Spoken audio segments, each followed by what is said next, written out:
Eu saúdo a todos com a paz do Senhor. Amém. Já apareceu para os nossos internautas que estão nos assistindo pelo YouTube, pelo Facebook. Nós estamos dando início a mais uma aula da Escola Teológica de Preparação de Obreiro para a obra missionária do Rei Jesus. A gente está estudando, a gente entrou na dimensão do curso de evangelização. Estamos estudando evangelismo. Tá? É um curso, é o segundo curso do curso teológico, que é o curso 3 em 1. Então aqui a gente aprende a formar o nosso caráter e depois a gente aprende a evangelizar e depois a gente aprende a pregar, que é o final do curso. Então agora a gente está na segunda parte do curso, que é evangelização. Então a gente está estudando aqui agora, hoje, a gente vai estudar sobre alguns tipos de textos, alguns textos essenciais, necessários e obrigatórios para nós que evangelizamos, para que a gente venha ter a palavra certa para a pessoa certa e para que a gente possa refutar. Refutar quer dizer você combater a pessoa, então uma palavra você tem a resposta exata para dar para ela, que vai realmente convencê-la, certo? Então, aqui a gente vê o quê? Que nós temos aí, mencionamos abaixo alguns textos bíblicos básicos que o ganhador de alma precisa saber para ter êxito na sua missão. Então vamos lá, vamos estudar agora esses textos que falam, todos são pecadores. Você pode provar isso como? Que todos são pecadores. Porque nós, vocês que estão assistindo aí esse curso de evangelismo, você vai ter que dizer para todo mundo que todo mundo é pecador. Porque tem pessoas que se auto-justificam. Não, mas eu sou uma pessoa que eu não roubo, eu não mato, nunca matei, eu não fumo, eu não bebo, tá? Eu agradeço a Deus, eu ajudo as pessoas. Então essas pessoas, elas estão se auto-justificando, elas estão se achando justas, tá? E ela não tem conhecimento da verdade. Então a gente precisa mostrar para essas pessoas que não é só a questão da obra que a gente vai chegar lá, que ela está achando que a obra é o suficiente, mas a questão de que o que condena o homem é o pecado. É o pecado. Então, aqui em Romanos 13, 23, o texto diz: porque todos pecaram e destituídos estão da glória de Deus. Veja bem, todos pecaram, não tem exceção, sem exceção, tá bom? Todos pecaram e destituídos, afastados de Deus, e destituídos da glória de Deus. Então o homem já nasce afastado de Deus, tá? Agora o que é que acontece? Quando a gente nasce, a gente é criança. Toda criança, ela é inocente por si só, tá? Ela nasce sob a influência do pecado, mas ela não é uma pecadora porque ela não cometeu nada, certo? Então o que é que acontece? Ela é inocente, ela está isenta de cobrança até quando ela permanecer no estágio da inocência. Qual é o estágio da inocência? É o estágio em que ela ainda não tem malícia própria, tá? Intenção como a gente tem. Então, enquanto ela for criança, lá em Provérbio diz que se conhece uma criança pelas suas ações. Então, o que é que acontece? Ela deixa de ser criança quando ela sai da inocência, quando ela começa a praticar coisas que você vê que já está parecendo com um adulto, certo? Então não tem idade certa para uma criança, você identificar uma criança que já não é mais inocente, não tem idade certa. Ela pode deixar de ser inocente com 7 anos, com 8, com 9, com 10, com 12, depende da criação dela e aonde ela estiver. Porque a gente sabe que é o ambiente que forma o caráter, né? A criança cresce no meio de um monte de gente que só vive chamando pornografia, tudo que não presta dentro de casa. Então aquela criança vai ser envolvida naquela dimensão e ela vai ser também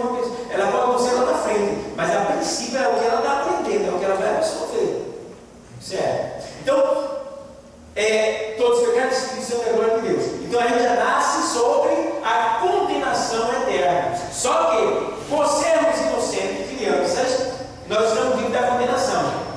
Tá? Então, quando sai da inocência, o estágio da inocência, a gente passa para o estágio da consciência. É esse estágio que a gente está agora, consciência. Aí a gente tem que decidir o que é que a gente quer. Servir a Deus ou ao mundo. Então, todos pecaram e destituídos estão da glória de Deus. Você vai explicar isso para a pessoa.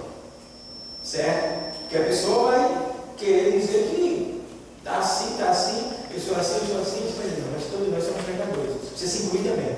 Porque o fato de você ser evangélico não quer dizer que você deixou de pecar. Você não vive o pecado, mas ainda peca. Então você vai dizer, todos nós somos pecadores. Certo? Se você quiser alugar, você pode começar do começo. Quando nós nascemos, somos crianças, inocentes, não há condenação sobre nós, estamos livres da condenação. Se morrermos como inocentes, nós iremos para o céu. Mas quando a gente sai da inocência, atingimos o estágio da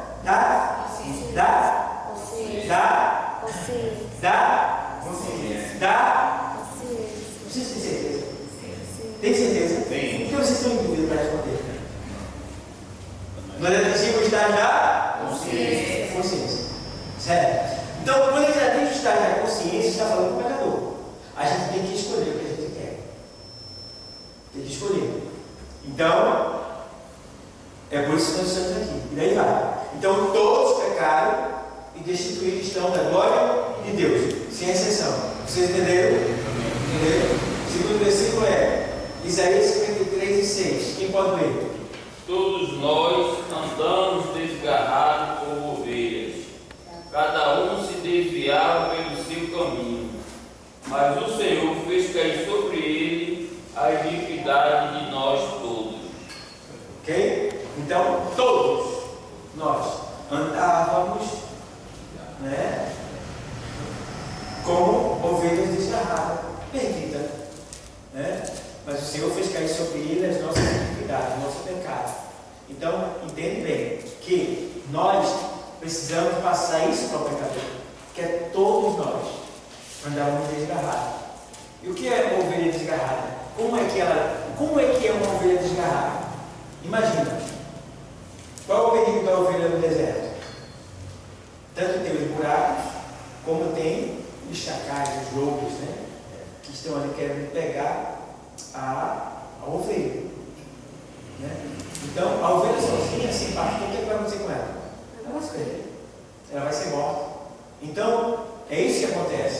Todos nós andávamos como ovelhas desgarradas. Isso vai dizer que, no mundo, sem ter um compromisso com Cristo, nós estamos sozinhos. E se não for Deus na nossa vida, nós não podemos vencer. Tá? E o mundo hoje não é fácil, o mundo é difícil. Tem muitas coisas que irão acontecer na minha vida e na sua.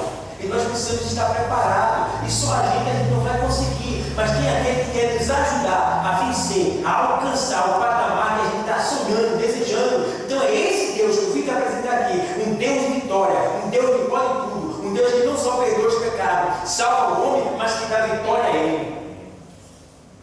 O estímulo do cara. O estímulo do cara. Entendeu? É diferente de você chegar e dizer, não, tu pecador, vai todo mundo para o inferno, se você nasceu na Deus, vai para o inferno. Perdeu. E pode apanhar na cara ainda. Certo? Isso disse para ninguém. Então a gente está aqui ensinando, é uma coisa de amigo, tem que ser tudo certinho. Então, tá aí. Nós andávamos, mas ele fez cair sobre si as nossas iniquidades. Então, Jesus levou sobre ele o meu castigo. Então, Jesus foi para o inferno no meu e no teu lugar. Veja bem, ele foi para o inferno no nosso lugar. Se a gente crê no sacrifício dele, irmão, eu creio. Sim, crer no grego é fazer aquilo que foi mandado. O que é que Deus está mandando você fazer agora? Aceitar o Filho dele como Salvador. Se você não aceitar, você não está provando crer nele, porque quando eu acredito, eu aceito. Se eu não aceitei, ou eu tenho dúvida, ou eu não creio. Não tem medo. Então, é isso que acontece. Ovelha desgarrada, tá? E também o pecado que ele levou sobre si. Então, ele levou. Jesus já pagou o meu preço e o teu, se nós cremos, porque o texto diz assim, 3:16 de João, do Evangelho, quando ele fala assim, deixa eu ver aqui o texto.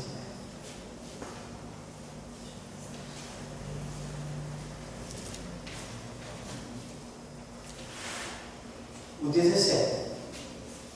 Porque Deus enviou o seu Filho ao mundo, não para que o condenasse, não para que condenasse o mundo, mas para o quê? Que o mundo fosse salvo por ele. Veja bem, quem crê nele não é o quê? Condenado. Mas quem não crê, o que diz aí? Já está condenado. Já está. Entendeu? Esse problema é Entendeu? Mas, dependendo da situação, você não vai expor essa palavra até o final. Para não dizer que a pessoa está condenada, porque tem pessoas que terminam o evangelismo, em vez de dizer assim, não, a gente vai estar orando para que Deus dê uma oportunidade. Não demora, viu? Aí, em vez de terminar de uma maneira solene, excelente, tentando de alguma maneira fazer com que a pessoa venha à sua igreja, a pessoa termina a entrevista e dá uma palavra de facada. Está errado. Mas está dizendo que quem não crê já será condenado. Aí vai embora. Aí, por isso que eu estou condenando. Quer dizer, você perdeu tudo que você fez. Jogou fora. Todo o trabalho. Você não ganhou aquela aula. Entendeu? Inclusive, o pastor mais ainda da igreja. Entendeu? Você ficou com raiva. Então, aos pontos que a gente precisa aprender para poder ser verdadeiramente uma pessoa que venha persuadir as pessoas, venha trazer pessoas para a igreja. É como se eu disse.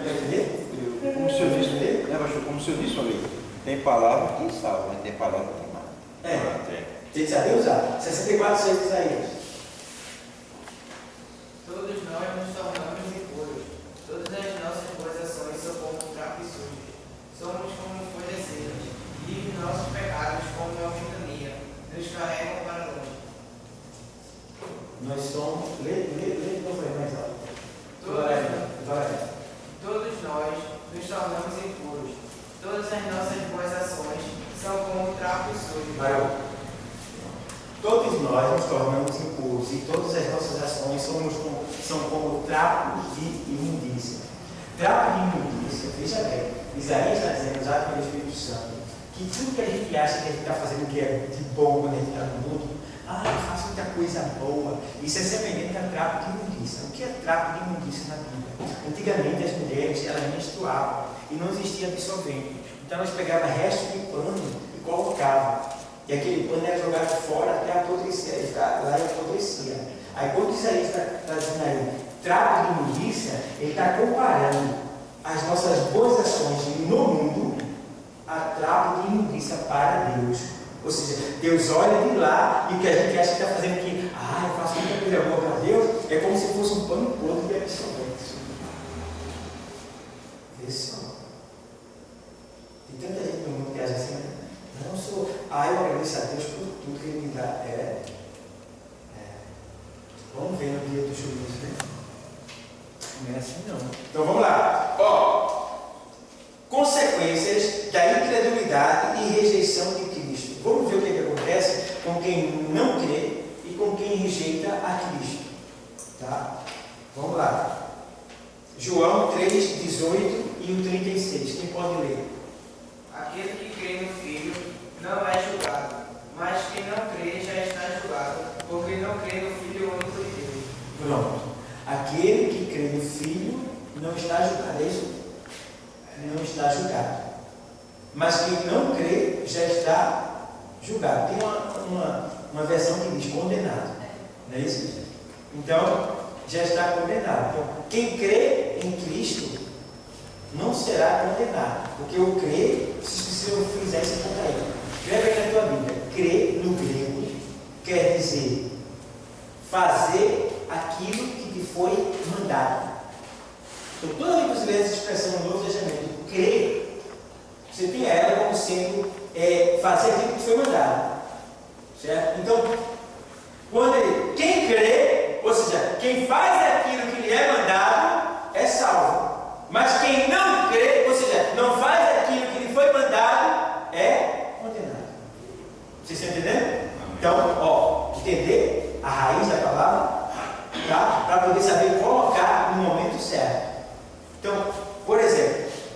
aqui, você pode usar na hora que o cara vai de alguma maneira, tem que você exaltar e dizer que eu vejo mais do que você. Tá, alguma vai aparecer, você vai ter a opção de abençoar ele ir embora, ou, dependendo da pessoa e da situação do momento, você vê se vai aplicar a palavra ou não.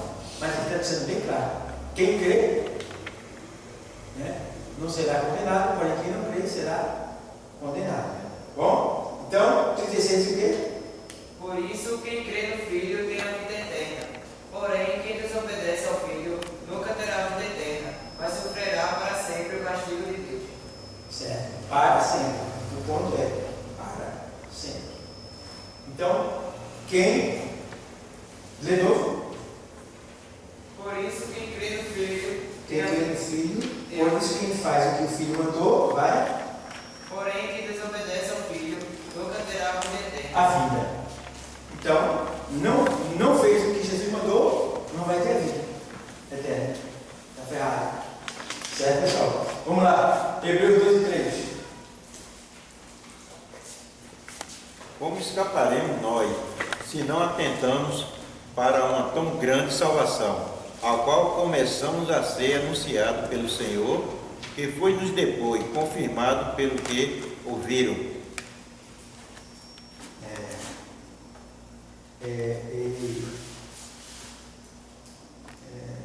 Como escaparemos nós se não atentarmos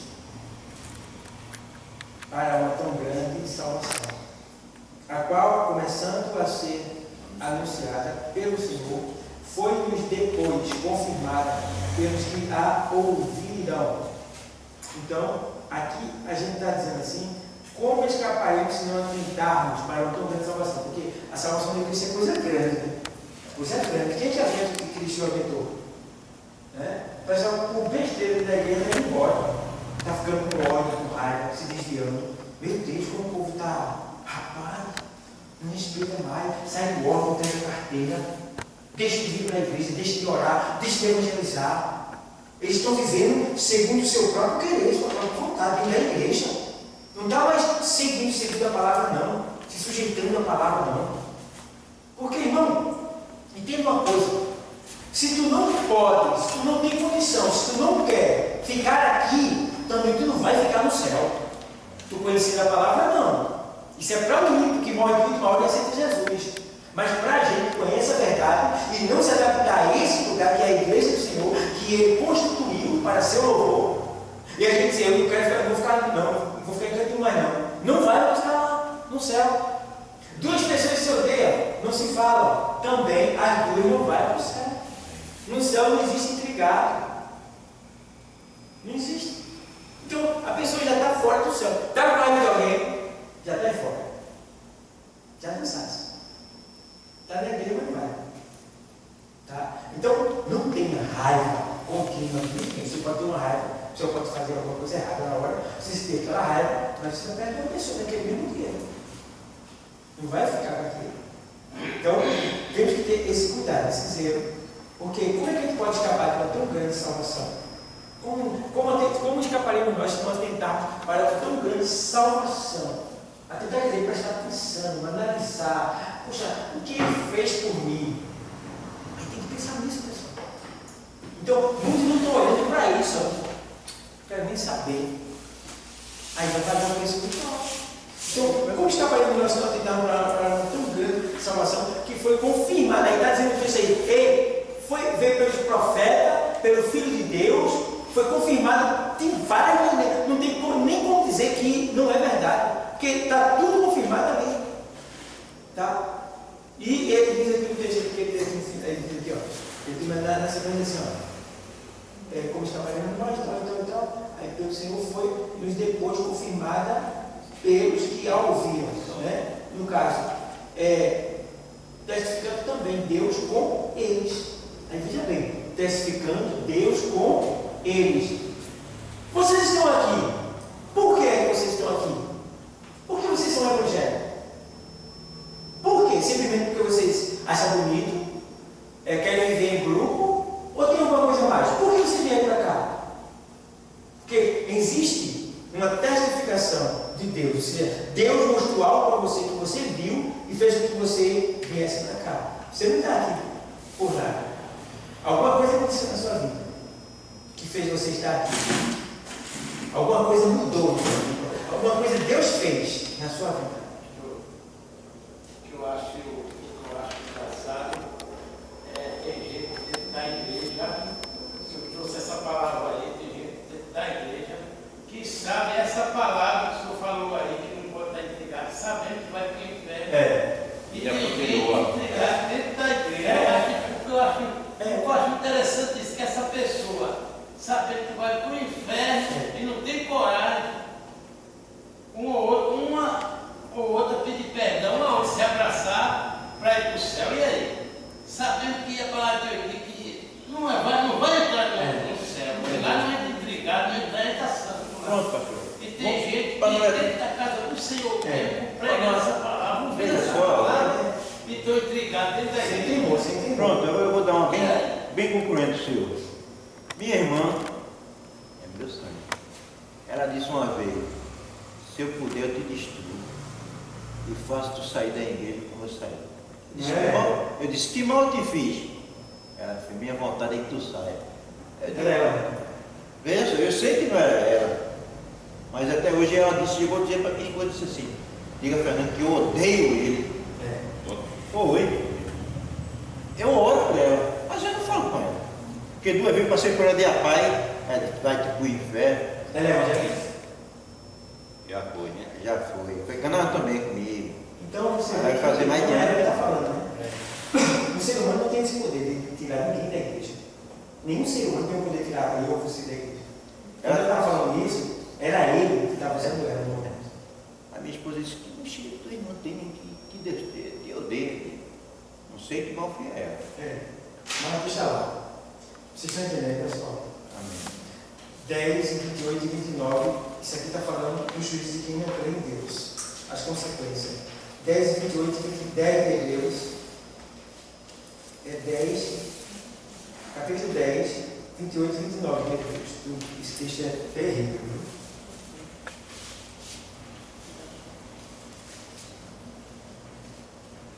Quebrando. 10, 28 e 29. Quebrando a lei de Moisés, morre sem misericórdia. Não. 10, é isso mesmo, vai. Está certo, concordo, vai.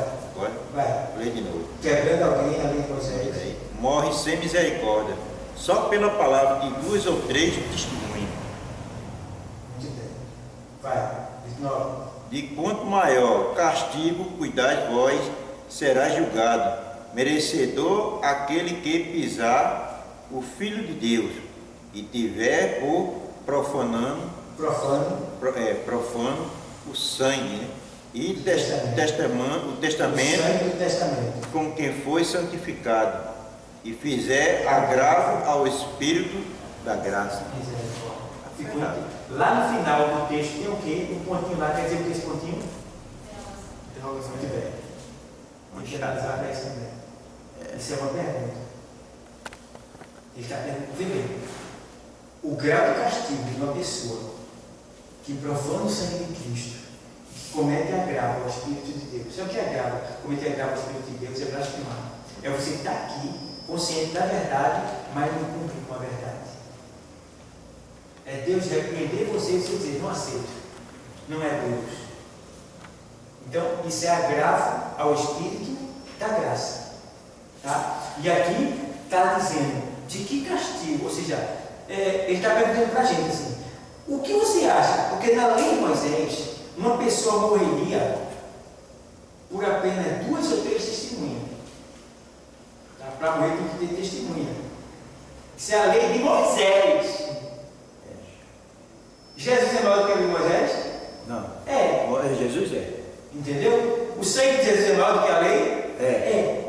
Então, o que você acha que vai acontecer com uma pessoa que profanar o sangue de Cristo, que fizer agravo ao Espírito de Deus?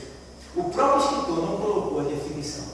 Ele perguntou para ele, só para tu ter ideia, o pior castigo que tu pode imaginar, castigo inimaginável, vai acontecer com essa pessoa por não ter honrado, por ter respeitado o sangue pisado, o sangue de Cristo. Eu acho interessante, irmão, O sangue de Cristo, ele é tão precioso, tão precioso, tão precioso, que aconteceu um mistério lá no Gólgota.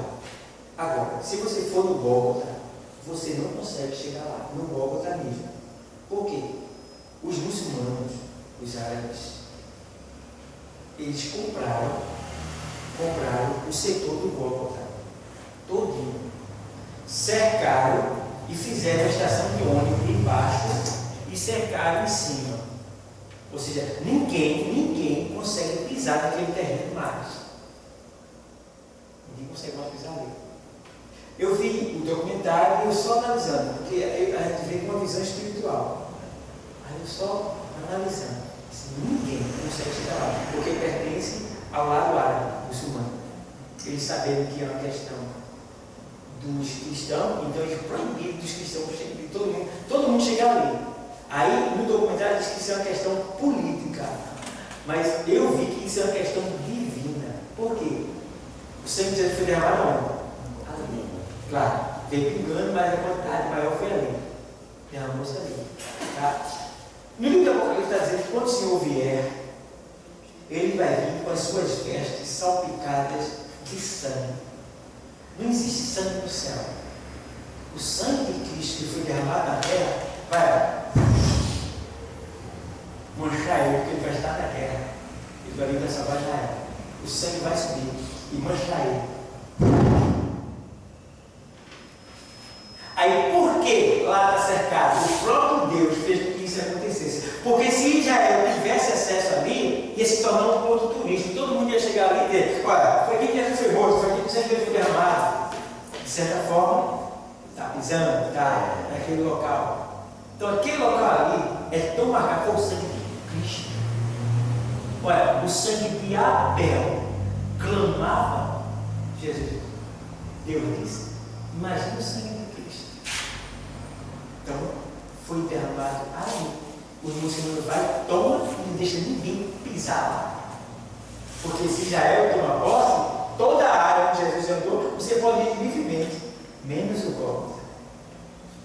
Entendeu? Você está entendendo o mistério da coisa? Então, claro que esse pisar aí não é pisar literal. Esse pisar aí está se referindo a você profanar o sangue de Cristo na sua vida, no dia a dia. É você saber da verdade e não viver ela, sabendo da verdade. Isso chama-se profanar, de certa forma. Está se escandalizando. É isso aí que está falando. Mas eu estou levando para esse outro lado também, para que vocês entendam na questão geográfica. Né? Lá, o que está acontecendo, como se Deus tivesse guardado aquele local. Pronto. Amém, igreja? Vocês estão entendendo? Aí, ó, aos Tessalonicenses 1, 7 e 9. Vamos lá. Segura Tessalonicenses. E dará descanso a vocês e também a nós, que são crentes. Ele fará isso quando o Senhor Jesus vier do céu e aparecer junto com os seus anjos poderosos, no meio de chamas de fogo, para castigar os que rejeitam a Deus e não obedecem ao Evangelho do nosso Senhor Jesus. Eles serão castigados com a destruição eterna e ficarão longe da presença do Senhor e do seu glorioso poder. Tá bem. Aí você vê aqui no 7, por ponto, né?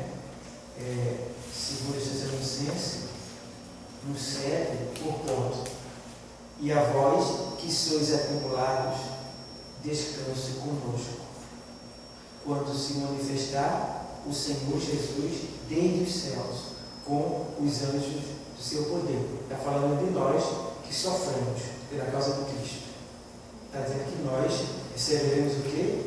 O descanso, o poder, o consolo. Né? Como labareda de fogo, tomando vingança dos que não conhecem a Deus e dos que não obedecem ao Evangelho de nosso Senhor Jesus Cristo. Então, os que não obedecem, veja bem, aí está falando dos que não conhecem a Deus e dos que não obedecem ao Evangelho. Quem são os portadores do Evangelho? Quem? Nós. Está aqui. Nossa mãe. Então, se a gente tem esse evangelho e não obedece a ele, estamos ferrados. Mas não é a igreja que vai nos salvar, não. Pastor, pode ser teu amigo, não adianta. Tu tem o teu, a quem tu tem que prestar conta diariamente, é ele. É ele. Então, te organiza com ele. Te organiza com ele, porque ele vê tudo, sabe tudo. E quem vai fazer a tua avaliação é ele. Aí Paulo diz: procura apresentar-te a Deus como obreiro aprovado, que não tem do que se envergonhar, que maneja bem a palavra da verdade. Entendeu? E aí a gente vê que isso é o castigo para quem está na o quê? Na desobediência ao Evangelho. Então, a gente está mostrando para vocês o que é? Os versos que mostram o castigo daqueles que não creem, daqueles que não aceitam, daqueles que não são obedientes às leis de Deus. Você vai encontrar muitas pessoas assim. Então você tem esses versos aí guardados em você, para você, na hora, discernir se você pode aplicar eles ou não, mas está com você. Dependendo da pessoa, dependendo do local, você tem que ter cuidado. Eu lembro de um pregador, ele foi pegar no interior, parece que foi em Carpina. Quando chegou em Carpina, foi numa cidade do interior. Aí ele chegou, começou a pregar, irmão, ele deu o pau na vida. Você faz isso. Você faz isso. Ele meteu isso na pregação. Sabe, a cidade do interior é mais idosa, né? Pronto, só deu ele. Ele teve que sair escondido dentro da mala do carro, que a turma se preparou para pegar ele. Está vendo? A aplicação da palavra. Você tem que analisar o local que você está, tá? O que você vai falar, quando falar, para quem falar, o que falar, tudo isso. Então, se você não tiver obediência, você perde. Então, pessoal, está aí. O pecado será punido. 6:23. Porque o salário do pecado é a morte. Aí o segundo ponto diz: mas o dom gratuito de Deus. Irmão, observe esse ponto. Você talvez ainda não parou para pensar. O salário do pecado é a morte. Então você recebe como pagamento pelo seu pecado o quê? A morte. Agora, o dom que você não precisa pagar, ele é de graça. É o quê? A vida. Pensa direitinho. A vida é dada de graça.